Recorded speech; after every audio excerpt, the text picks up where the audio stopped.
नमस्कार विद्यार्थी मित्रांनो, welcome to global online Marathi. मित्रांनो, आज आपण टीचिंग ॲप्टिट्यूड जो आपला महत्त्वाचा युनिट आहे त्यावरती काही इम्पॉर्टंट PYQs पाहणार आहोत जे तुमच्या एक्झामिनेशन मध्ये मागे विचारले गेले होते.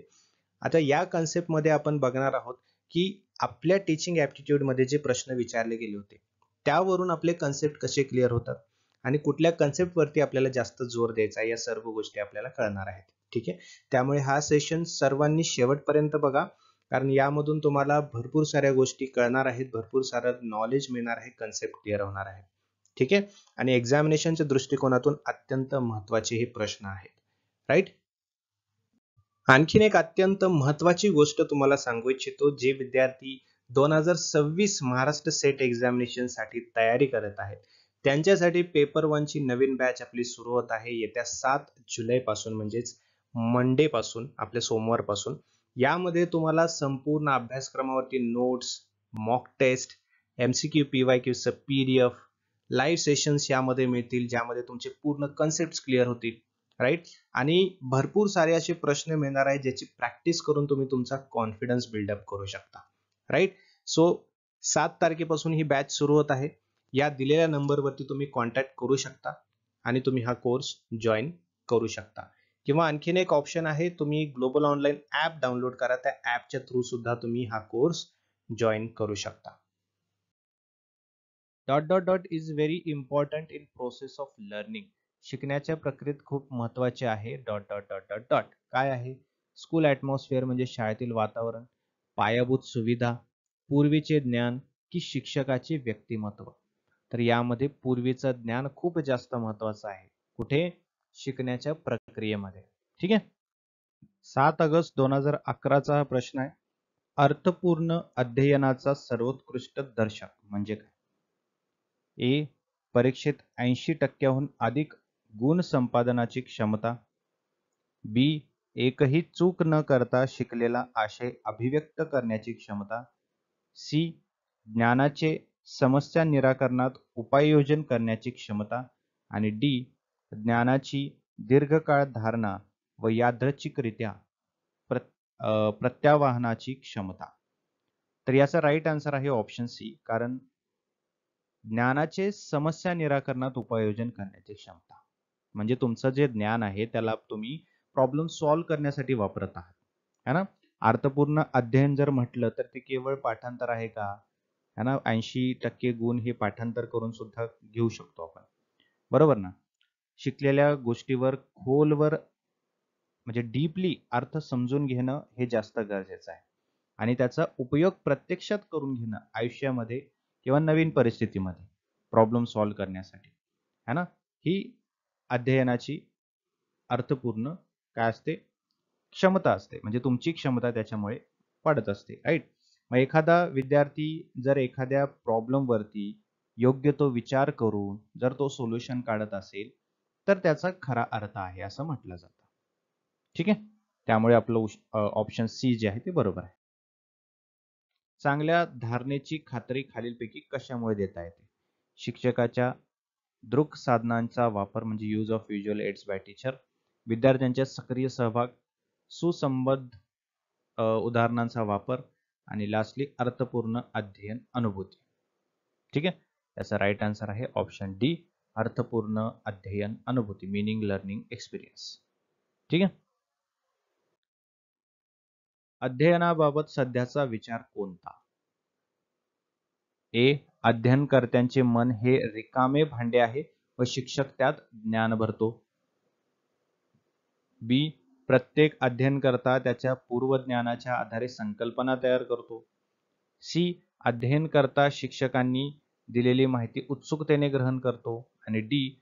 अध्यापन चेतकाला दिलेला उत्स्फूर्त प्रतिसाद म्हणजे अध्ययन आहे. राईट. याचा राईट आन्सर आहे ऑप्शन बी, म्हणजेच प्रत्येक अध्ययनकर्ता त्याच्या पूर्वज्ञानाच्या आधारे संकल्पना तयार करतो.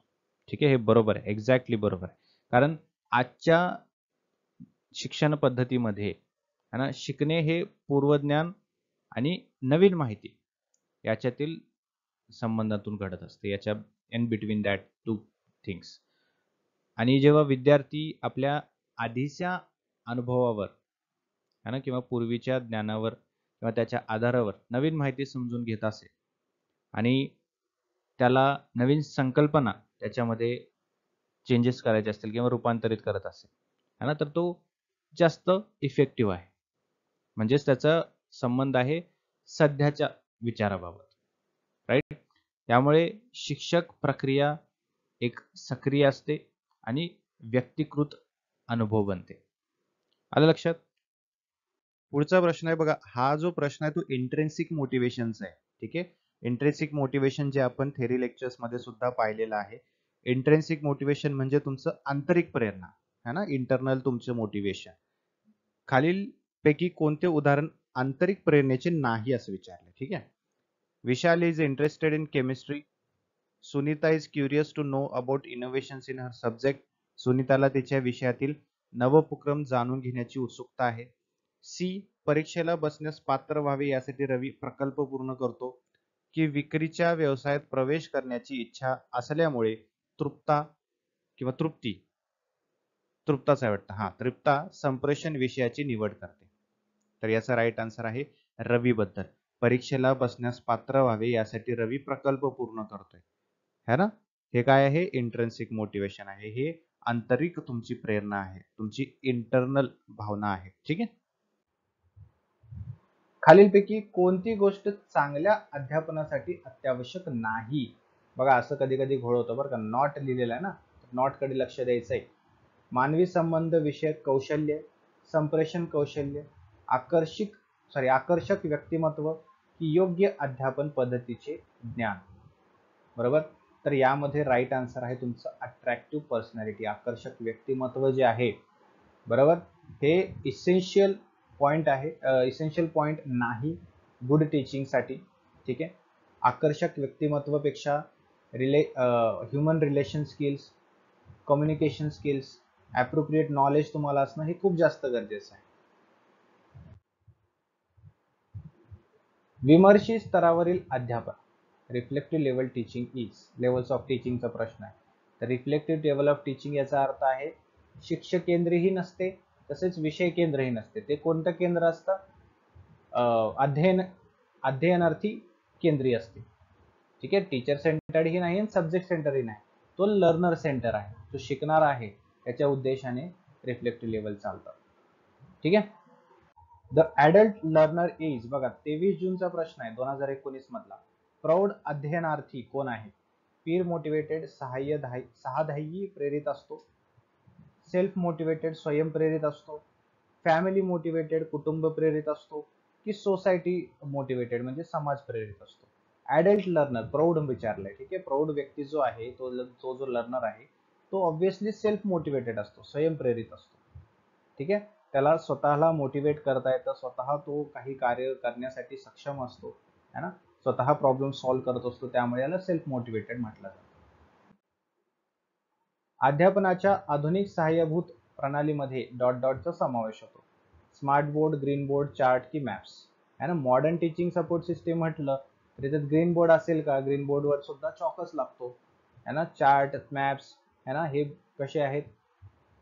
हे सुद्धा मॉडर्नच आहेत. मॉडर्न नाही म्हणता येणार आहेत ना, याला सपोर्ट सिस्टीमच म्हणता येणार, एक साधी support system. But smart board जर म्हटलं तर तो जास्त रिलेव्हंट आहे, ज्यामध्ये टच चालतं, व्हिडिओज वगैरे ना, त्याला स्मार्ट बोर्ड म्हटलं जातं. ठीक आहे. ए ऑप्शन बरोबर आहे. मॉडर्न टीचिंग सपोर्ट सिस्टीम म्हटलं तर स्मार्ट बोर्ड करेक्ट होतं. आता बघा मित्रांनो, 27 डिसेंबर 2020 चा प्रश्न आहे. जसं जसं 2019 पासून बघाल तुम्ही प्रश्न, तर टीचिंग ऍप्टिट्यूड वरती सगळ्यात जास्त लेवल्स वरतीच प्रश्न विचारले. Reflective level, reflective level, reflective level, right. Reflective level teaching किंवा reflective teaching is dot dot dot, है ना. Cyclical process of thinking about learning, linear process of thinking about learning, cyclical process of thinking about teaching की linear process thinking about learning. ठीक आहे. तर याचा right answer आहे cyclical process of thinking about teaching. अध्यापनाबाबत विचार करण्याची चक्रीय प्रक्रिया आहे, राईट. बघा, a teacher should identify and teach accordingly. शिक्षकाने डॉट डॉट डॉट ओळखून अध्यापन केले पाहिजे. काय ओळखून केले पाहिजे? तर शिक्षकाने विद्यार्थ्यांमधील व्यक्तिभेद, इंडिव्हिज्युअल डिफरन्स अमंग स्टुडंट, कारण प्रत्येक विद्यार्थी हा सेम नसतो, वेगवेगळा असतो. प्रत्येकाची शिकण्याची पातळी वेगळी असते, ग्रास्पिंग पॉवर वेगळी असते. त्यामुळे त्या गोष्टी पाहून ना लक्षात घेऊन शिक्षकाला काय करावं लागतं, शिकवावं लागतं. A traditional teaching support system includes, अध्यापनाच्या पारंपरिक सहाय्यभूत प्रणालीमध्ये डॉट डॉटचा समावेश होतो. कशाचा समावेश होतो? White board, smart board, digital board की 3 डायमेन्शनल मॉडेल्स है ना. तर याच्यामध्ये ऑब्विसली व्हाईट बोर्डचा होतो, कारण स्मार्ट बोर्ड तर हे मॉडर्न आहे. डिजिटल बोर्ड म्हटलं तरी ते सुद्धा मॉडर्नच झालं, आयटीचा वापर, आयसीटीचा वापर करून है ना. आणि 3D मॉडेल्स म्हटलं तर ते सुद्धा मॉडर्नच झालं. आता इथे मॉडर्न नाही विचारले, इथे ट्रेडिशनल विचारले, पारंपरिक, त्यामुळे हे राईट आन्सर आहे. पुढे 2021 मधला प्रश्न आहे, 26 सप्टेंबर 2021च्या एक्झाम मधला. Understanding level of teaching includes, ठीक आहे, अध्यापनाच्या आकलन पातळीमध्ये डॉट डॉटचा समावेश किंवा अंतर्भाव होतो. 1 स्मरण, 2 अभियोग्यता, 3 मर्मदृष्टी आणि 4 सर्जनशीलता.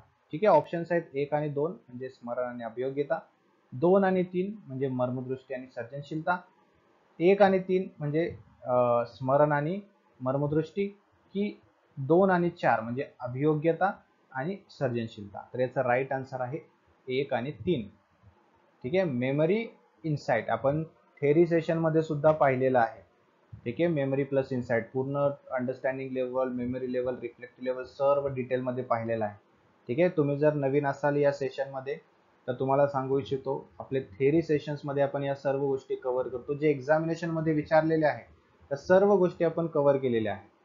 ठीक आहे, तर तुम्ही जर हा सेशन पहिल्यांदा पाहत असाल तर आजच हा कोर्स जॉईन करा पेपर 1चा, जेणेकरून तुम्हाला लाभ होईल तुमच्या येणाऱ्या एक्झामिनेशन मध्ये.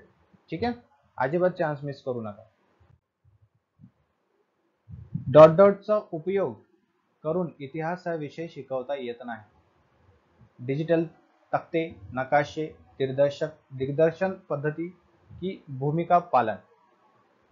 प्रश्न आहे की याचा उपयोग न करता हिस्ट्री शिकवली जाते है ना, किंवा हिस्ट्री शिकवताना याचा वापर केला जात नाही असं म्हटलं तरी चालेल. तर ते आहे तुमचं डेमॉन्स्ट्रेशन मेथड, दिग्दर्शन पद्धती. ठीक आहे, role play method, maps, digital charts हे खूप गरजेचं आहे. 26 मार्च 2023 मधले प्रश्न, डॉट डॉट डॉट स्तराच्या अध्यापनामध्ये समस्या निराकरण पद्धती वापर है ना. आता आलं का परत लेवल्स ऑफ टीचिंगचा प्रश्न है ना. लेवल्स ऑफ टीचिंग हा खूप हॉटस्पॉट टॉपिक आहे असं समजून घ्या, जेणेकरून त्याच्यावर जास्तीत जास्त प्रश्न विचारले जातात, खूप जास्त है ना. मग ते स्मरण आहे, अंडरस्टँडिंग, रिफ्लेक्टिव्ह, बेसिक आहे. बरोबर, हे काय आहे तुमचं रिफ्लेक्टिव्ह आहे, कारण यामध्ये काय आहे, या स्तरामध्ये है ना, या अध्यापन स्तरामध्ये निराकरण पद्धती वापर, समजते का, प्रॉब्लेम सॉल्व्हिंग मेथड. पुढे 7 एप्रिलचाच प्रश्न आहे, 2024 म्हणजे लेटेस्ट एक्झामिनेशन आहे, जास्त लक्ष द्या. The teacher should choose teaching method considering dot dot dot dot dot. Dot dot dot गोष्टी म्हणजे काही गोष्टी अशा आहेत जे विचारात घेऊन शिक्षकाने अध्यापन पद्धती निवडली पाहिजे. ठीक आहे, एक आहे नेचर ऑफ लर्नर, अध्ययनकर्त्याचे स्वरूप किंवा साध्य कराव्याच्या उद्दिष्टाचे स्वरूप, की शिक्षकाच्या स्वतःच्या क्षमता आणि निपुणता. याचा राईट आन्सर आहे फक्त 1, 2 आणि 3 म्हणजे सगळेच बरोबर आहे. ठीक आहे, जे जितके जितके दिलेले आहेत हे सर्वच बरोबर आहे. ठीक आहे, पुढचा प्रश्न, प्रौढ अध्ययनकर्त्यांसाठी अनुदेशनामध्ये डॉट डॉट भर देण्याची गरज आहे. For adult learner instructions need to focus on dot dot dot dot dot. ठीक आहे, तर त्याचं उत्तर आहे ऑप्शन सी, प्रक्रियेवर जास्त आणि शिकवण्याच्या आशयावर कमी, more on process less on content to be टॉट.